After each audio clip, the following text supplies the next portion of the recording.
공수처와 경찰이 윤석열 대통령에 대한 체포영장 2차 집행 시도에 들어갔고 관저 대치가 한 2시간 정도 이어지고 있습니다. 우상호 더불어민주당 전 의원과 이 상황 짚어보도록 하겠습니다. 의원님 안녕하세요. 네, 안녕하세요. 제가 지난번에 출연하셨을 때가 탄핵 가결되기 전이거든요. 그때 아마 의원님 말씀이 대통령 인신 구속시켜서라도 직무정지 시켜야 된다. 그 얘기는 직무정지가 필요한데 이 탄핵 가결 가는 것보다 저 수사기관에서 구속하는 게 빠를 거다 이런 입장이셨거든요. 그 당시에 얘기를 들어보면. 네. 근데 지금 한 달 지났는데 탄핵은 빨리 됐는데 직무정지가 됐는데 이 인신 구속도 아니에요 지금.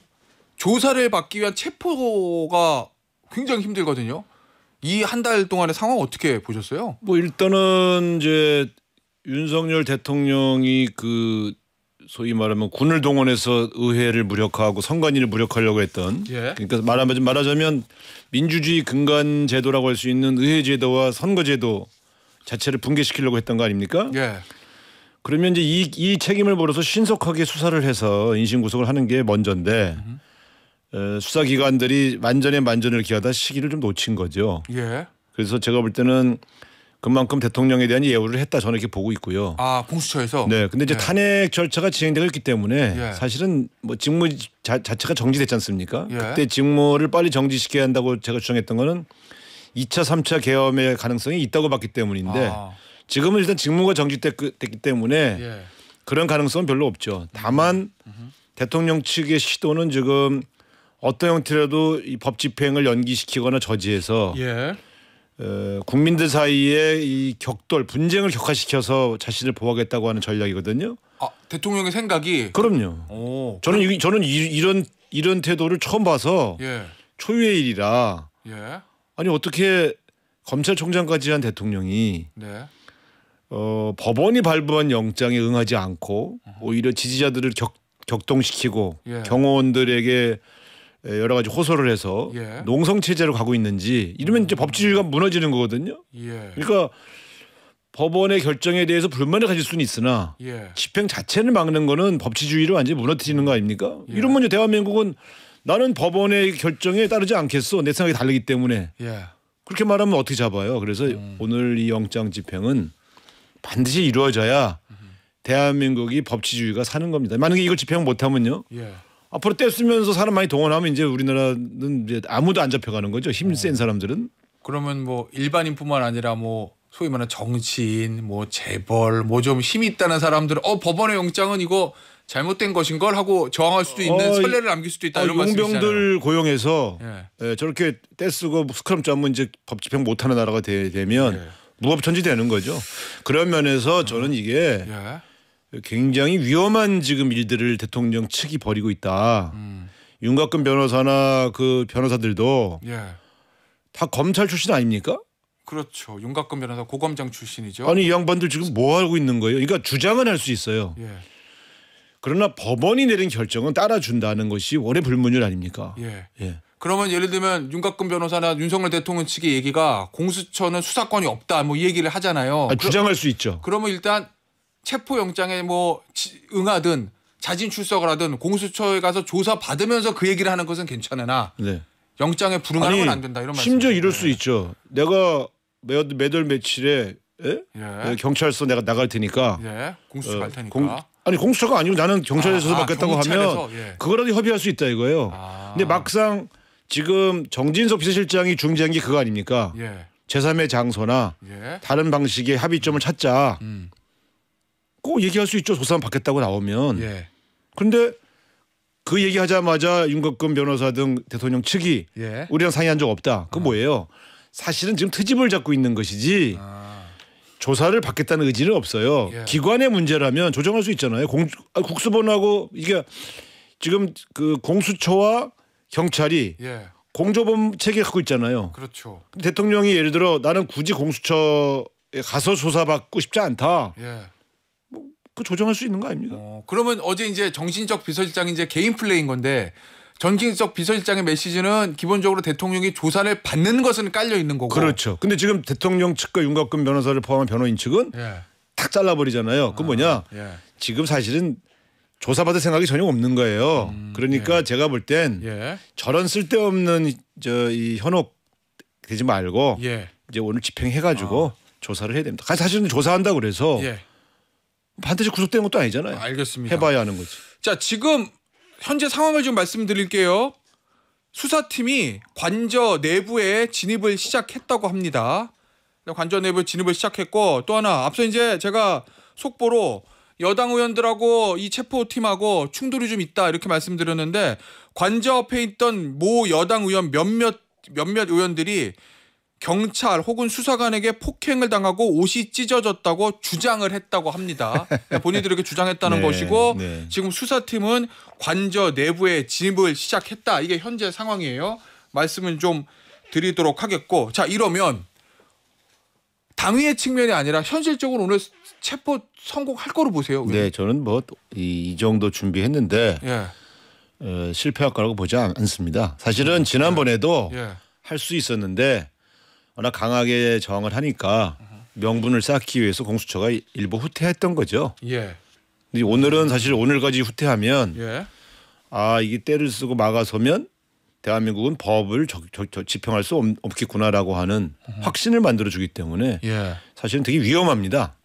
법치주의 문제라는 말씀이신 거죠? 그렇죠. 이게 예를 들어 대통령에 대한 예우를 위해서 사전에 조정이 됐다. 예를 들어 정진석 비서실장이 중재했든 예. 혹은 경호처, 공수처, 경찰 간의 3자 회동에서 합의가 됐든 그러면 그건 지켜줄 수가 있죠.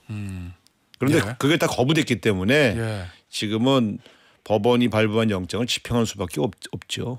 나중에 뭐 불구속을 하든 구속을 하든 건 나중 문제고 그게 일단은 나중 문제예요. 영장 집행해서 조사는 받게 된다. 그게 이제 법치주의를 대한민국 법치주의 살리는 길이다 이런 말씀이십니다. 근데 경호처가 지난번에 굉장히 저항을 많이 했잖아요. 네. 이번엔 어떨 거로 보세요, 경호처? 아니 지난번에도 예. 물리적 저항을 했다기보다는 스크럼을 짜고 예. 일단 진입을 좀 막고 예. 대화를 좀 해보자. 그래서 공수처에 이제 수사관들이 검사들이 가서 이제 대화를 한 거 아닙니까? 네. 근데 이제 그게 잘 안 된 거죠. 근데 이번에는 예. 사실은 경호관들이 그 본인들의 예를 들어 신변상의 불이익을 각오하면서까지 저지할 거라고는 보지 않았습니다. 저희들도 많이 이제 청와대 생활을 해본 분들이 많아서 예. 그쪽 경호관들하고 또 친분인 사람들이 많거든요. 그럴 수 있죠. 거긴 경호관들은 계속 또 공무원처럼 일하는 그럼요. 분들이니까. 우리가 노무현 대통령 때부터 계시던 분도 계시고 그래요. 최근에는 문재인 대통령 때 경호관 하시던 분들 사실은 청와대 근무하던 비서관 행정관 중에는 경호관들하고 술 먹고 밥 먹고 이렇게 친하게 지내는 사람들이 꽤 많아요. 예, 저도 그 얘기를 많이 들었거든요. 예. 그래서 또 그분들 중에 굉장히 국가관이 투철한 분도 있고 예. 그래서 제가 볼 때는 여러 가지 얘기를 전해 들었는데 이번에 들어오면 물리적으로 저지는 안 한다는 게 되게 통설이었죠. 그러면 이제 수뇌부 뭐 김성원 경호처장이라든지 뭐 이광우 경호본부장 이런 강경파들 말고 밑에 이제 중간 간부나 하위직 직원들은 분위기가 상층부와 같지는 않다. 아니 단적인 예가 이런 겁니다. 대통령이 하도 애 같아서 전화를 막 그냥 예하 소위 말하면 장군들한테 전화해서 그런 적은 없거든요. 보통 지휘계통을 통해서 하는데 야 빨리 뭐 부셔 끌어내 의원들 끌어내 막 지시해도 현장에서 가보면 그 현장에 있는 병사들은 이게 명분이 없으니까 하는 척만 하잖아요. 지금도 그런 케이스입니다. 알겠습니다. 자, 속보가 하나 좀 들어왔어요. 민주당의 박찬대 원내대표가 이런 얘기를 했다고 합니다. 윤석열 대통령 오늘 체포해야 되고 이것이 내란 진압과 국격 회복의 지름길이다. 그리고 만약에 체포 과정에서 불상사가 생기면 최성목 권한대행 책임이다. 이렇게 얘기를 했다는 것이고요. 관저 정문 앞에 있던 경호관들이 차벽만 남기고 모두 이동했다. 그리고 경찰들은 사다리를 타고 차벽을 넘어서 진입을 시도 중이다. 이 얘기는 경호처 입장에서 보면 1차 저지선이 관저 앞에 차벽인데 거기에 방어는 포기하고 후방으로 물러났다. 지금 이렇게 봐도 되는 거잖아요. 그렇습니다. 예, 차벽만 남기고 이동하고 경찰은 사다리를 타고 넘어서 차벽을 넘어서 진입을 시도 중이라고 합니다. 어제 이제 정진석 실장의 그 앞서도 잠시 후 저희가 얘기를 나눴던 그 입장문 결과적으로는 정진석 실장이 이제 개인 의견이 된 겁니다. 정진석 실장도 대통령 측과 조율된 것은 아니다라고 이제 기자들에게 밝혔다고 하는데 그러면 지금 대통령 주변에서도 의견 통일이 안 되는 거잖아요. 그렇습니다. 그러니까 예를 들어 대통령실의 정진석 실장은 언제까지 저렇게 대통령이 농성하는 그러니까 약간 이런 거죠. 농성 체제로 들어간 것은 바람직하지 않다고 보는 거예요. 한편으로 또 너무 물리적으로 막 진압하듯이 체포하러 가는 것도 바람직하지 않다고 보는 거죠. 이분의 판단은. 정진석 실장의 판단. 그러니까 중재를 한번 시도해 봤는데 저게 얼마나 창피한 일이냐면 윤곽근 변호사 등 대통령 측의 변호인들이잖아요. 국가의 공식적인 직책인 사람들이 아니에요. 그렇죠. 근데 이런 사람들이 대통령 비서실장의 중재를 한 10분 20분도 안 돼서 바로 부인을 했단 말이에요. 대통령 비서실장이 바보 된 거죠. 근데 저거는 이제 대통령 변호인 측이 대통령의 의사를 확인하지 않고 밝힐 리가 없지 않습니까? 뭐 그럴 수 있죠. 그러니까 이게 얼마나 국가 꼴이 지금 엉망이 되고 있다. 비정상이다 이건 완전히. 예를 들면 대통령 비서실장이 대통령하고 물론 직무정지됐지만 상의도 하지 않았거나 혹은 상의가 불가능한 처지라는 것이고요. 그래서 오히려 대통령이 비서실장 측의 중재안도 안 받고 이렇게 된 거죠. 지금 잘 보세요. 저는 어제 권성동 원내대표의 발언 오늘 아침에 발언 이해할 수 없는 게 이렇게 해서 불상사가 되면 민주당 책임이라는 거예요. 그리고 이재명 방탄용이라는 거예요. 아니 지금 이 체포영장을 발부했고 체포영장을 집행하러 가는 경찰과 공수처 이재명 대표가 임명했습니까? 윤석열 대통령이 임명한 사람들이에요. 그 지금 집권당 윤석열 대통령이 집권 대통령이고 권성동 대표가 집권당 대표예요. 근데 왜 지금 일어나는 모든 일의 책임을 이재명 대표와 민주당 책임이라고 그래요? 우리가 지금 지휘하고 있어요 경찰을? 저런 식의 허위 의제를 만들면 안 돼요. 정치적 책략으로는 가능하지만 거짓말을 하면 안 되지 않습니까? 지금 이 모든 일은 집권 세력 안에서 일어나는 거예요. 이 안에서 말하자면 정치적으로 절충을 하든 관계 기관 사이의 협력을 어떻게 조정을 하든 최상목 대행이 하든 뭔가 집권 세력 안에서 일어나야 되는 일을 왜 야당 책임으로 만드는 겁니까? 자 말씀하신 대로 윤석열 대통령이 직무정지돼서 공식적으로는 뭐 국가기관을 지휘하거나 이럴 수도 있는 것은 아니지만 뭐 만약에 물밑에서라도 말씀하신 대로 관계기관 조율하든지 일반 피의자도 수사기관과 어느 정도 형식이나 시기 이런 건 조율이 가능하니까요. 그렇게 해서 조율할 수도 있을 텐데 그렇지 않고 지금 버티는 것이거든요. 그러니까 이 목적은 뭐라고 어떤 의도를 가지고 있다고? 제가 볼 때 이렇습니다. 최상목 대행도 뭔가 시도를 한 것 같고요. 정진석 비서실장도 중재안을 냈는데 이 모든 걸 윤석열 대통령과 대통령 측에서 거부하고 있어요.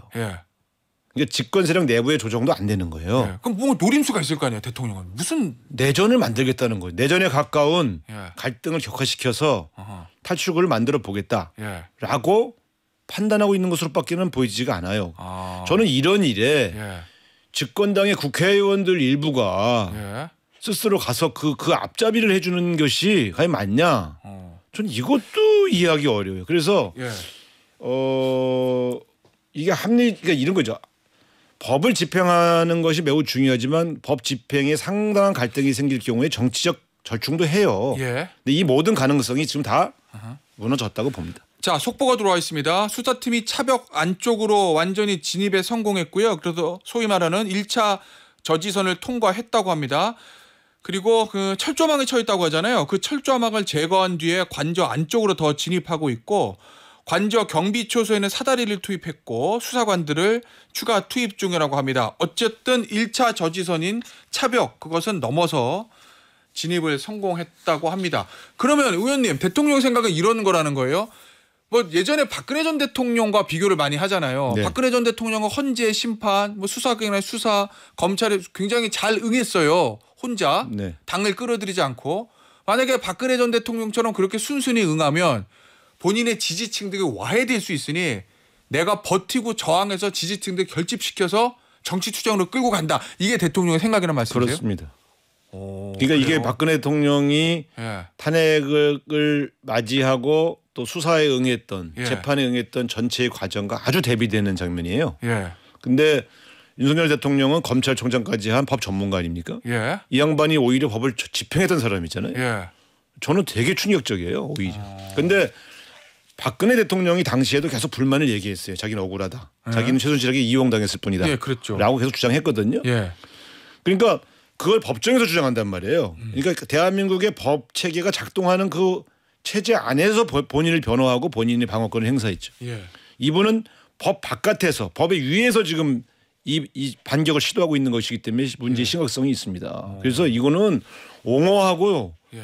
그러니까 이분이 좀 억울해 보이고 이분을 좀 보호해주고 싶은 마음은 내가 이해하겠는데 여건도 예. 기존의 법 테두리 안에서 하셔야지 예. 법 질서를 부정하듯이 하시면 곤란하죠. 혹시 뭐 이런 건가요? 예를 들면 그렇게 해서 내가 저항해서 버텨서 지지층에 결집해서 내 지지율이 30% 선이 계속 유지되면 그러면 헌재도 흔들릴 수밖에 없다. 그렇게 뭐 판단하는 거죠. 건가요? 그러니까 이거를 지금 정치 게임을 하려고 하는 거예요. 예. 지금 역사적 정의에 관한 문제이고 예. 대한민국 사법 정의에 관한 문제를 예. 정치 게임으로 풀고 있는 겁니다. 근데 여기에 부안해동하는 사람들은 예. 정치 게임이 능한 사람들이니까 해볼 수는 있겠지만 예. 큰 틀에서 보면 대한민국 공동체를 무너뜨리는 일이고 법치를 부정하는 일을 하는 것이죠. 자, 그런데 의원님 제가 잠시 언급을 좀 드렸지만 여론조사 보면 네. 리얼미터가 에너지경제신문 의뢰로 1월 9일에서 10일까지 조사한 무선 97, 유선 3 자동응답 전화 방식 자세한 건 중앙선거 여론조사 심의위원회를 참고하시면 되는데 민주당 42.2, 국민의힘 40.8 탄핵 이후에 저 정당 지지율이라고는 믿기가 어려울 만큼 오차범위 내에 있고 대통령 지지율도 예전에 박근혜 전 대통령 때처럼 한 자릿수로 밀리는 게 아니라 버티거든요. 네. 이거는 어떻게 이해해야 돼요, 우리가? 여기서 두 가지를 볼 수 있어요. 예. 첫 번째는 이 데이터, 이 여론조사 데이터는 믿을 수가 없다.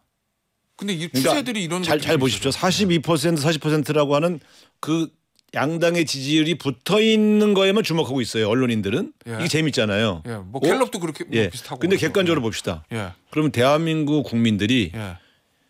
대통령 탄핵 이후에 이 시점에 대한민국 국민의 90% 이상이 예. 특정 정당을 지지하는 정당 지지파가 됐어요? 대한민국 무당파가 없어요? 아, 무당파가 많다. 아니 최소한 대한민국의 무당파가 예. 특정 정당을 지지하는 정치 혐오층이 30%는 되잖아요. 예. 예? 예. 근데 지금 이 조사로 보면 특정 정당 1당 2당 지지층을 다 합하면 83%고요. 예. 조국 혁신당 뭐 진보 정당 다 합하면 90%가 넘어요. 예.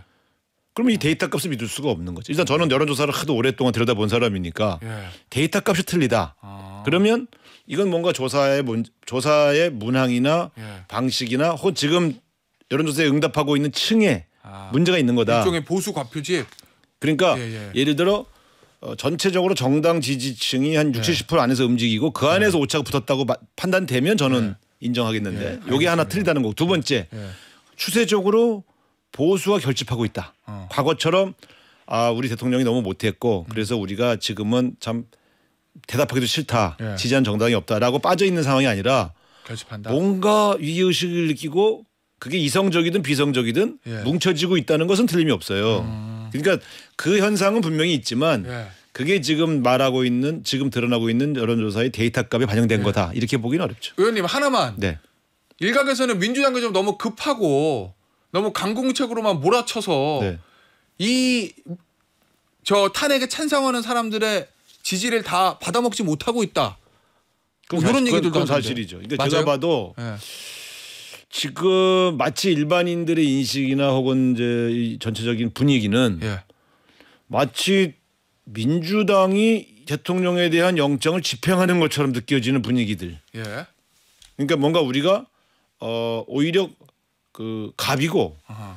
그 대통령과 국민의힘이 을인 것처럼 비춰지게 만든 이 프레임의 문제는 분명히 예. 민주당이 자초한 게 있어요. 그래서 조금 지혜롭게 예. 지금 측면에서 국민들에게 우리의 주장도 전달을 잘 해야 되지만 예. 또 우리가 마치 모든 것을 좌지우지하는 것처럼 비춰져서 알겠습니다. 예. 강자로 보이는 측면들은 좀 조심할 필요가 있습니다. 알겠습니다. 오늘 인터뷰 여기서 마무리하도록 할게요. 지금까지 우상호 더불어민주당 전 의원이었습니다. 의원님 감사합니다. 네, 고맙습니다.